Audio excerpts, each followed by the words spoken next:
The Backrooms, The Cursed Mire, Level 422, Reflections. You close your eyes, you hold your breath. Cold water comes, you're close to death. Deeper, deeper you will go. Darker, darker it will grow. You see those trees, find doors shut tight. You open one, and what a fright. Nursery rhyme about the quote-unquote cursed mire. Survival difficulty. Class undetermined, liminal space, unsecured, anomalous entities. How long can you hold your breath? Conventional wisdom tells us that drowning is both painful and peaceful. Voluntary apnea is excruciating, but temporary, seldom exceeding 2 minutes as the victim holds their breath. Water is inevitably inhaled, and serenity replaces anguish, followed by the loss of consciousness. Brain death takes 10 minutes in warmer waters. Description: once thought to be whispered to children to keep them from straying too far into the waves, Level 422.1, known locally as the Cursed Mire, has been experienced by divers searching for underwater sustenance in Level 422, to be at sea. They speak of a gray, foggy place, an infinite strand of water with beautiful, blossoming cherry trees sprouting from the placid surface. The water is dark and shallow, only reflecting the ambient gray of the sky. Wanderers who emerge here will find themselves dry and struggling for air, as though they aren't absorbing oxygen into their bloodstream. Memories of this place are usually foggy at best, but locals have recalled opening ominous wooden doors that have revealed terrifying snapshots of their past. Latest information by Kara Whitehawk. I stared blankly at the putrid, bloated corpse sprawled across the otherwise unsullied sand. The gentle waves lapped softly at its sides as black fluid drained into the sparkling sea. A woman sobbed behind me, her body shaking as she wept. He was an excellent swimmer. I don't understand how this could have happened," she continued. "He was just checking out the new fishing spot. It wasn't even that far into the middle waters. I only looked away for a moment or two, and—" I examined his body, and the only cuts were flush with tiny bits of rock and coral, all of which had apparently occurred post-mortem. The victim drowned, plain and simple. Surely an accident, I thought to myself, as the other Meg members began to collect the corpse. "What do you think, Steve?" He had been behind us for some time, probably also contemplating life and death. Steve thought a bit. "I was on another assignment here months ago." He laid back into the sand, and I could hear the grains shift under his weight. "They were talking about some nursery rhyme, warning about a place in the water here, the Cursed Mire." I raised an eyebrow. "Nursery rhyme? A place?" "Yeah, apparently it's like another world, but you have to drown to enter it." "If you must drown to enter, how would other people know about it? Ding dong?" "Hey now, I didn't make this shit. I'm just telling you what I heard." The warm sand gently pelted my back. I probably deserved it. It was in a bar, and folks were arguing about it. Some people said that they knew somebody who knew somebody else who lived to tell the tale. I laid back on the sand with him, startling myself as my head bumped into his. "There have been 5 drownings this month. I wonder if there's any merit to that poem." The locals seem to believe it. Many of them won't venture into the deep water out of fear. "Okay, Steve, I trust you. Let's visit Outpost Hail Kapu and see what we can dig up." Original files. Hail Kapu, Hawaiian for sanctuary, consisted of 21 large wooden rafts built from agrugua tree logs and tied to one another with rope. It served to rescue wanderers trapped at sea and housed a current population of 150. Its Meg files were originally held in Sandbar City. "Oh, you want information on the Cursed Mire?" I stood stunned for a moment, surprised at any documentation for a nursery rhyme. "Yes, please and thank you." They handed us 2 laminated documents and a photograph. Personal journal. From the journal of Roger McLeod. "Peter and I found the fabled Level 422 shipwreck while snorkeling the drop-off between the shallow waters and middle waters. It was 60 feet down and hidden in plain sight, because people looking for a sunken ship expect it to look like a sunken ship. The truth is, wooden structures deteriorate rapidly underwater, and this vessel became a shallow stack of rotting timbers, dumped unceremoniously across beautiful coral. The sunken woodpile stands no more than 5 feet high. Diving to the wreck, looking around, and returning to the surface had to happen in 2 minutes or less each time because we were holding our breath. It was during our 5th time down that I noticed a golden shimmer, partially wedged under some planks. Snaking my hand through the narrow opening, I wiggled the object around and realized it was a golden chalice. Something stung me just then, and, as I reacted, the pile collapsed on my arm. Did I no-clip at that exact moment? I was standing in ankle-deep water, in a cold world of wooden doors and cherry trees. Air seemed to be in short supply, so desperation drove me to open the nearest door. My childhood bedroom closet greeted me. I felt 6 years old again, and that creepy walk-in haunt told my inner child that I was in terrible danger. The closet light turned on by itself, like it always did. My mother was hiding in there, like she always was. She kissed my forehead. "Don't smile, Mama. Don't smile, Mama." Too late. Her smile grew wider and wider, and her arms grew longer and longer. Fingers became claws. There were so many teeth. My nighttime mother was a monster waiting in the closet or hiding under my bed. Sometimes she appeared night after night. Pleading with her not to hurt me never helped. I still feel her icy breath in my face before she rips me to shreds, laughing all the while. Please understand that I loved my daytime mother dearly. Nothing could save me now. Her fangs scraped bone and she bit me mercilessly. I couldn't stop coughing up blood. Not blood, but water. Peter was hovering over me on the sandy shore, looking worried, using our towels to slow my bleeding. "You were drowning," he tells me. "Your arm got caught. You must have been thrashing on the coral. Ha! Those wounds really look like bite marks."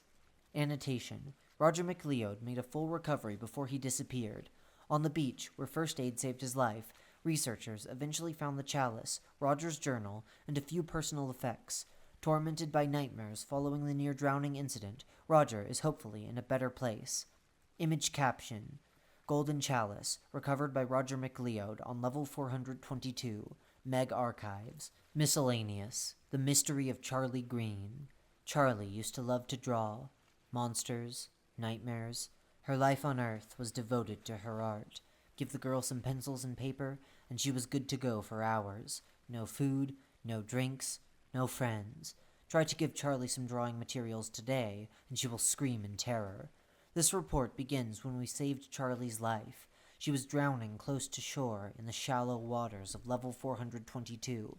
A non-swimmer, she fell off the raft and panicked in the water over her head. Men on the beach finally saw her distress and swam to the rescue, only to find the girl seriously wounded with deep bite marks on her arms and legs. No attacker was seen, let alone identified. Charlie tells us a different story. She remembers going under for the last time, and suddenly standing alone in a cold and foggy grove of flowering trees and forbidding wooden doors.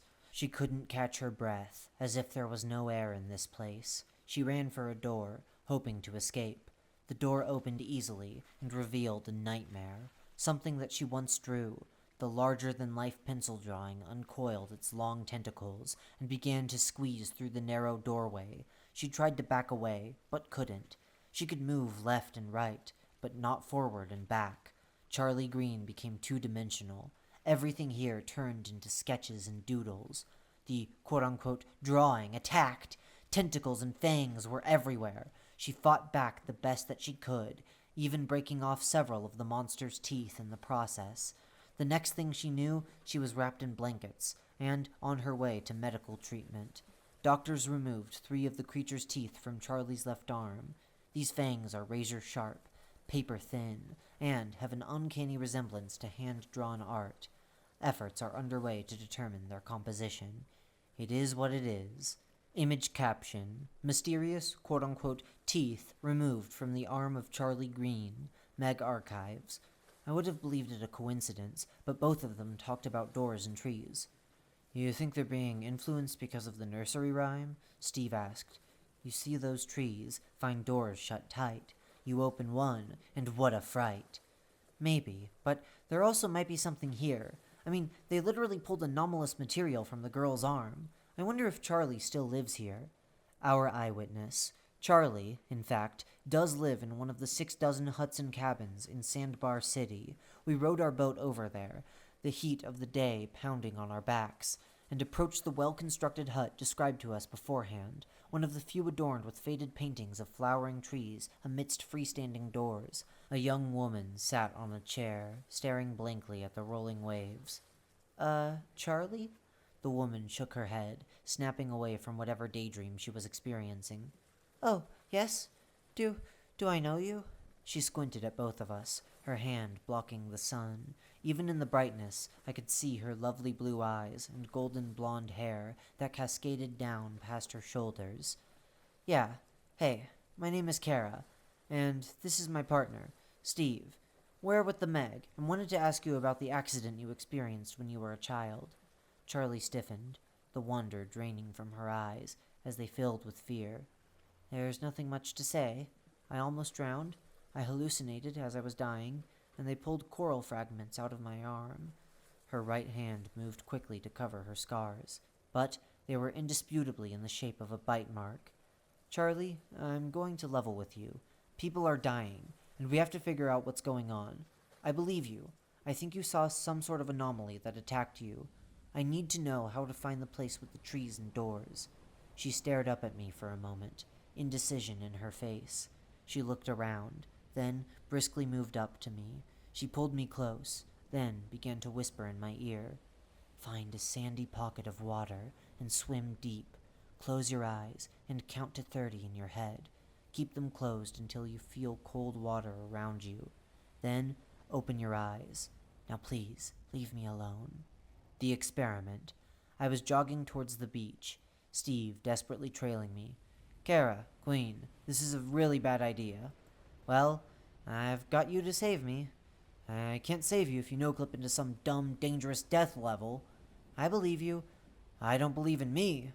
The water was warm, and I wiggled my toes as I stopped in the shallows.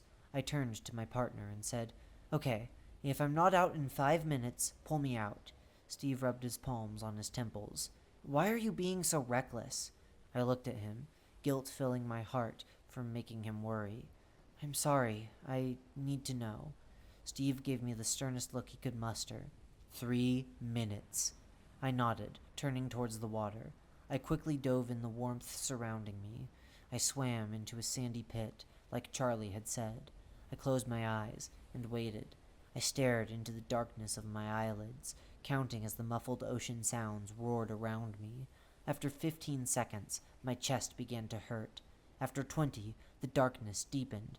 I started to panic, my heart rate fluttering wildly as the pressure of the water made my ears pop. That's when I felt it.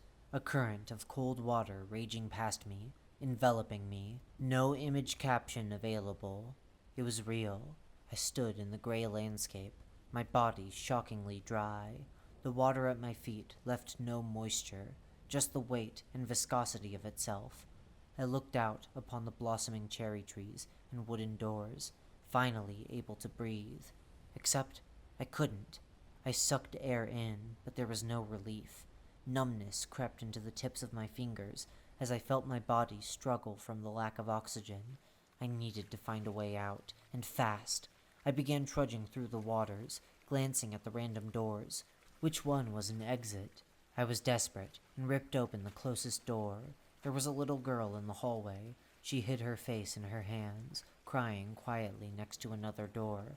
Gravity caved, and I dropped to my knees. My head pounded from the lack of oxygen, and my brain reeled as I tried to stand. I blinked, and now I was alone in the hall, salty brine drooling out of the corner of my mouth.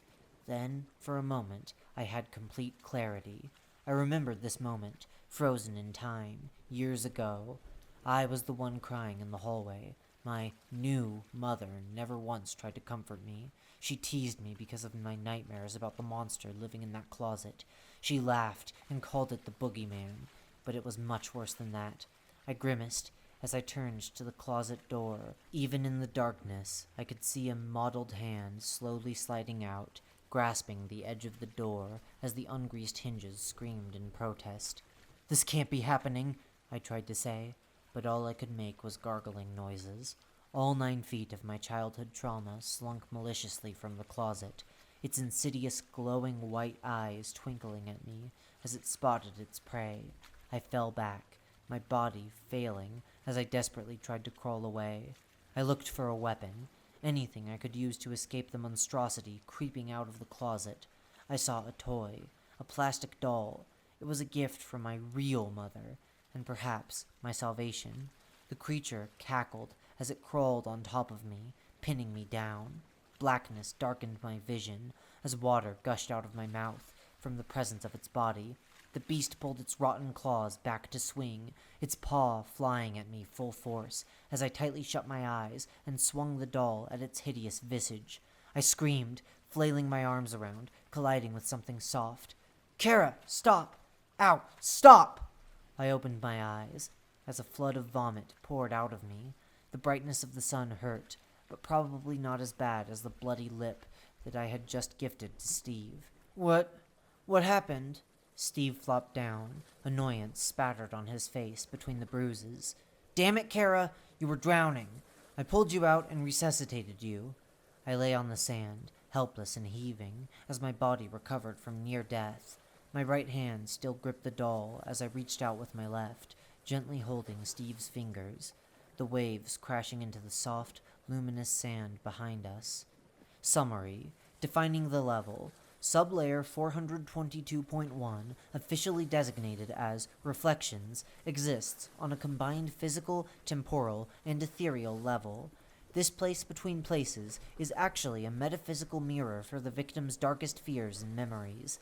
Time slows as the consciousness of the drowning victim collides with nightmares capable of inflicting physical harm and manifesting reality. We only hear from those who get away. On a strictly scientific note, this subsection appears more often in cold water channels, so the MEG has been monitoring water temperatures for cold swells. Dr. John Reinhardt, Ph.D., MEG Team Epiphany. Entrances and exits. Entrances. You enter by drowning. Footnote: not all drownings end in death.